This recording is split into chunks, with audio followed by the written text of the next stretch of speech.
Yes, fight fans. This is Body and Mind Sports. Welcome. You are fully appreciated if you are here for another session of boxing talk, guys. And in this round, I will be covering, just some minor details, but very important details. Of course, concerning sanctioning bodies' involvements in fights, and I will be talking about two fights in particular. Those two fights being the main event tonight between Anthony Joshua versus Daniel Dubois for the IBF World Heavyweight title.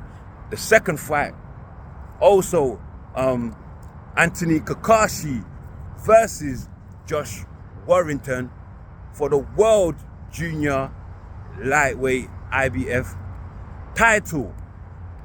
And I'll also cover a few other details about fights, or should I say speculative fights in which sanctioning bodies have been very heavily involved in.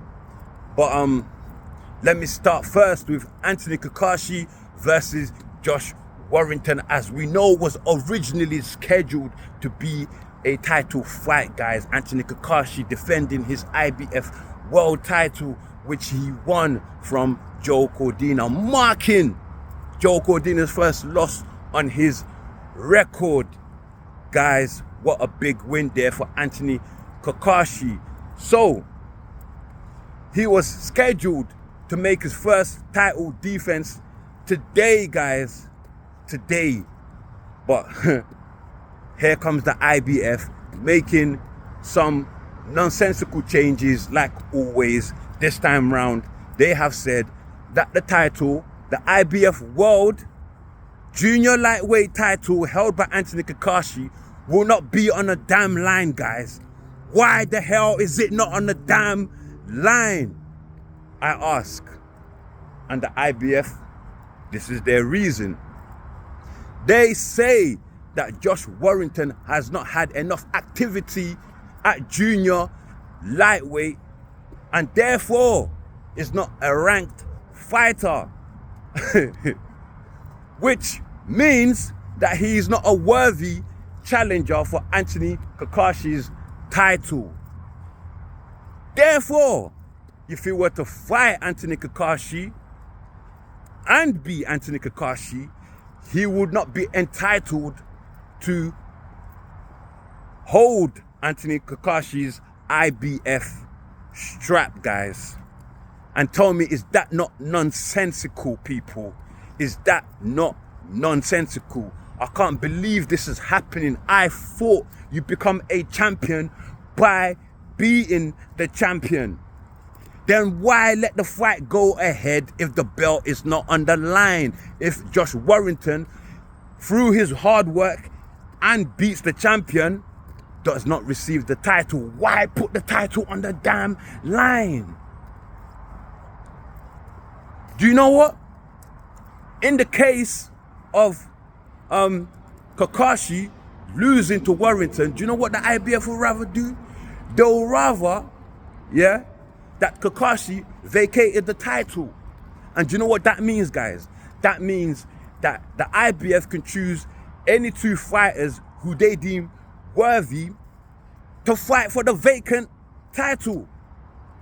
If Cacace loses and is forced to vacate the titles, the IBF will choose any two fighters who they deem worthy to fight for the titles. Meaning that they essentially could become champion without beating the champion. Does that make any sense? It doesn't make any sense to me, because they haven't proved that they are more worthy of the status of being a champion without beating the champion in Anthony Cacace. They have not beat Anthony Cacace to deserve that, to be called a champion. In fact, what the IBF is trying to do is, swerve around Anthony Cacace in some way or another. Because there is another stipulation in this, guys, and it is this: if Anthony Cacace were to win, would be forced to make an immediate mandatory defense versus Eduardo Nunes. How bloody ridiculous do you think that is? How bloody ridiculous. And you will have to fight Eduardo Nunes, yeah, who the IBF says is mandatory. You would have to face Nunes by March 20th, 2025, guys, or stand to be stripped again in the stipulations. Again, guys, Anthony Cacace will stand to be stripped. And I know, guys, I know, as unfair as that may sound, you know, and it is unfair to the fighters, it would be more justified, more honorable if the same treatment was across the board for all fighters. Because we know we have Saul Canelo Alvarez at 168, who's been ducking and diving every mandatory possible without sanctioning bodies moving an inch to make a mandatory order to fight Canelo. We have William Skull, guys, who has been Saul Canelo Alvarez's mandatory since 2022 for well damn over 2 years, guys, without them ordering a mandatory fight versus Canelo. In fact, they've actually just recently stripped Saul Canelo Alvarez for the mandatory of his IBF world title after Saul Canelo, it was revealed that he had plans of facing Edgar Berlanga. Can you believe? Huh? So now that title is now vacant. The title is now vacant, guys. And finally, William Skull is going to be fighting for that vacant title versus Vladimir Shishkin. I can't tell you the exact date. It's escaped my mind right now. But that is what stands as for now for William Skull in order for him to, you know, attempt to be a champion in the division, guys. But hear this. Saul Canelo Alvarez also had another mandatory in David Benavidez, guys. Also has been mandatory for just a while longer than William Skull, guys. Also for well damn more than 2 years, and has been calling out Saul Canelo Alvarez adamantly that he wants to fight, aggressively calling out Saul Canelo Alvarez. And it's the biggest fight that us fans want to bloody see, guys. But guess what?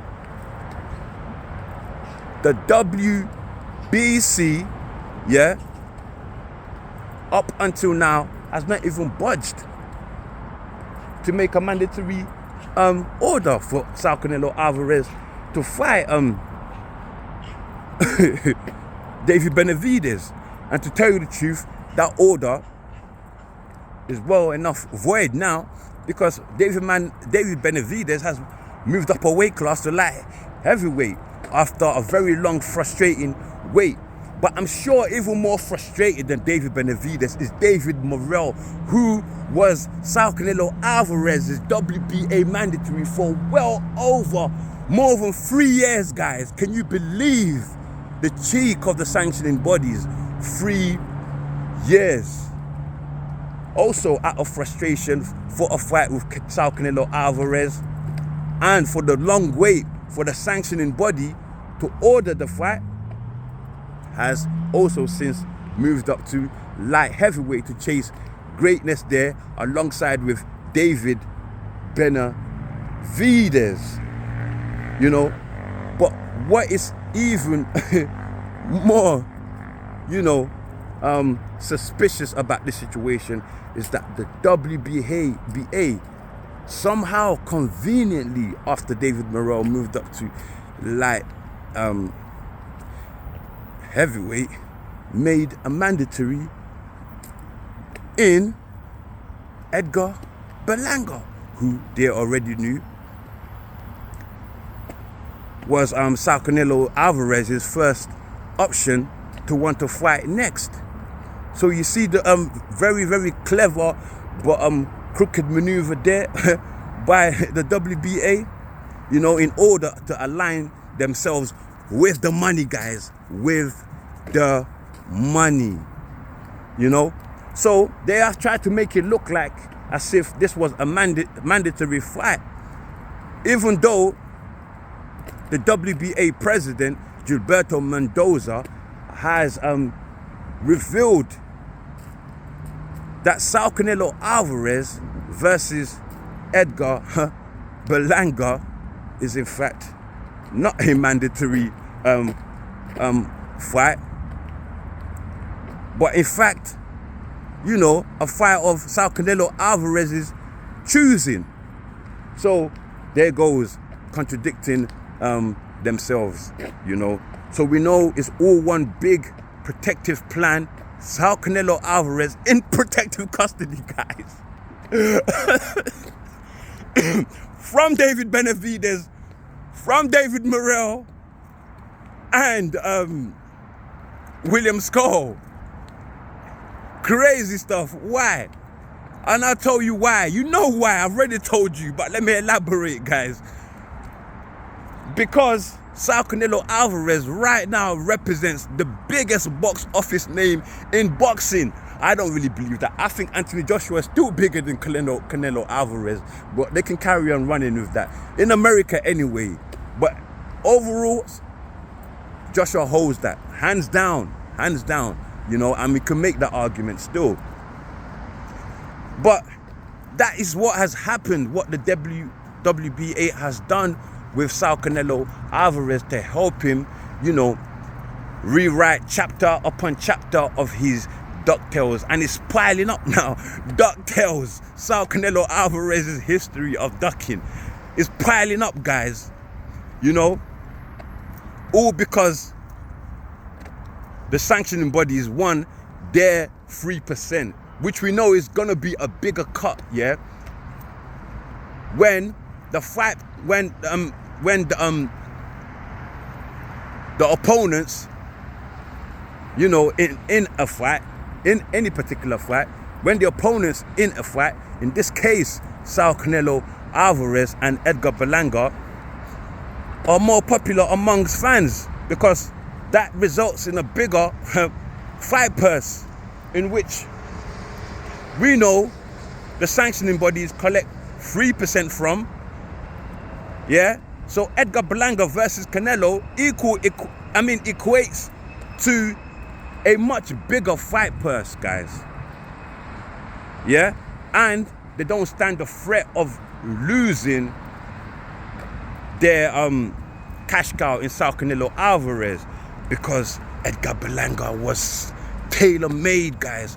Tailor-made, like his damn trousers. Edgar Berlanga is Saul Canelo Alvarez's underpants, guys. He's underpants. Anyway, Canelo didn't stand any threat of losing. So therefore, the sanctioning bodies didn't stand any threat of losing their cash cow, as they would with David Benavidez, as they would with David Morrell, as they might possibly would with William Skull. David Benavidez, David Morrell possibly could be big stars in the future. Nobody knows, you know. But the sanctioning bodies ain't willing to gamble on that. They want to hold on to what they have already. And William Skull, on the other hand, just doesn't represent any big fan base at all. So that's a no-no for them, really, you know. But let's move on from Canelo, because I believe I've said enough for you to understand that situation now, guys. So let's move on from Canelo and let's talk about the fight happening today, the main event, Anthony Joshua versus Daniel Dubois for the IBF title. We know Daniel Dubois is not a damn champion, guys. Let's be truthful. Let's be real. Daniel Dubois was gifted that title after Usyk was stripped of the title. Why did Usyk not get the same treatment as Saul Canelo Alvarez? Let's talk about that. Why didn't he get the same treatment as Saul Canelo Alvarez, guys? Why? I'll tell you why. Because Anthony Joshua versus Daniel Dubois in a title fight in front of 90,000 plus fans in London's Wembley Stadium that holds a capacity of 90,000 plus screaming fans, represents nothing but a big fight purse. Here we go again, the same conclusion, the same formula, the same equation, the same answer. You know, the IBF, in this case, getting a bigger cut of the fight purse. Again, sanctioning bodies take 3% of every fight purse that they are represented in. Do you understand? So every fight where any sanctioning body is represented in, the IBF, WBC, whatever one, you name it, take about 3% cut. And the IBF in this case, in Joshua versus Dubois, stand to earn a huge cut, guys. Like I've said, 90,000 fans represent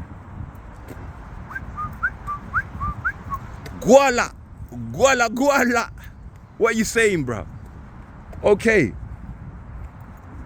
Let me move on from Anthony Joshua and Daniel Dubois. You know the situation now. I've told you. Okay? But guys, my people, please understand this. There's also another situation that's very, very present. We have Terence Bud Crawford, now the WBA World Champion at 154 junior middleweight, guys. And he also happens to hold, after beating Israel Madrimov, the WBO mandatory title to Sebastian Fundura. Sebastian Fundura's WBO world title in the division, guys. And so the WBO has, you know, given Terence Bud Crawford some days. Now 7 days now from now. 7 or 6 days now from now. Yeah. For Terence Bud Crawford to let Sebastian Fundura know whether he's going to fight him or not. Even though Sebastian Fundura's team has come out declaring that they want to defend the IBF title. I mean, sorry guys, their WBO title. They have come out saying they want to defend the WBO title because they intend to hold on to the WBO title. Am I lying? Go check it out. You can find it if you want. If you want it, you can find it. It's there. Yeah? But check this, guys. Check this, guys. Because it's been rumored that, you know, Sebastian Fundura wishes to make a big fight with Errol the Truth Spence next. You know? And that's where the problem arises. Because Sebastian Fundura's team stands to be stripped of the WBO title if they step in the ring. The moment they step in the ring with Errol the Truth Spence, goes the title and left vacant. I'm not too sure whether it's going to be handed to Terence Bud Crawford or not. But they stand to lose that title. They stand to vacate that title. They stand to be stripped of that title. If they step in the ring with Errol the Truth Spence, and you know, like I've said, Honduras team says they wish to defend their WBO title. They wish to keep it. They wish to face their mandatory. But that seems to me like, you know, just a push to waste some time, basically. Because Errol the Truth Spence versus Fundura is a big money fight, guys. Don't let the fact that Errol the Truth Spence lost his last fight dismally to, you know, Terence Bud Crawford. Fundura versus Errol is a big fight, and I believe Fundura's team really want to make that fight next, you know, which is why, despite the fight going ahead, yeah, and Fundura making an offer to Terence Bud Crawford, because we know Crawford doesn't really want to fight anybody but Saul Canelo Alvarez. You know, even Eddie Hearn has hinted that Crawford may retire if he doesn't get the Canelo fight. But Fundura, if he really wants to keep his belt, would have made an offer to Terence Bud Crawford long time ago,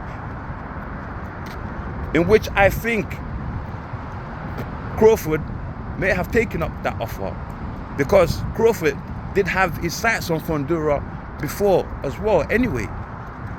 Before all this Canelo talk got bigger, he did have his sights on Sebastian Fundura also. So what I'm saying, if Fundura's team really wanted to fight, they would have sent the offer to Crawford. But now they've used the WBO, as we know, will poke their nose in wherever there's money involved, yeah, to try and attempt to nullify Terence Bud Crawford's mandatory position by sending him, you know, this order to make his intentions be known to Fundura in 7 days, guys. And there are other situations that I can bring up. We also have our jury's former two division champion Chris Algieri, and Manny Pacquiao. Algieri was to face Manny Pacquiao for his WBO world title at welterweight, you know. And in that, somehow Algieri stood to lose his title the moment he stepped in the ring, stood to lose his WBO junior welterweight title the moment he stepped in the ring with Manny Pacquiao, even though the fight was given to go ahead to begin with.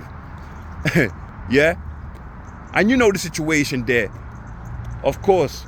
But check this out, guys.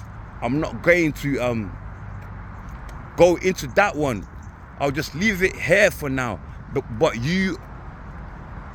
I hope you understand the situation now, you know, with the sanctioning bodies, you know, involved in a lot of the fights, in the championship fights, their involvement, you know. So enough for you to understand that they just, you know, they're not doing business. Yeah, they're not doing business. This is just broad daylight crooked behavior, and we can all see it. You know, if you're a fan of boxing and you know you're boxing, you pay close attention, you just know this is just a blatant crooked act on the side of sanctioning bodies. And I'm not picking on the IBF, it's also the WBA, the WBC, and the WBO also. But with that said, I hope you do understand, guys. But that's it from me on this session of Boxing Talk. Catch me next time on Body and Mind Sports. Before you leave, please do share, do like, subscribe, and of course, drop your comments below, especially about what I've spoken about. But you can drop any comment you want. Really, you're free to do so.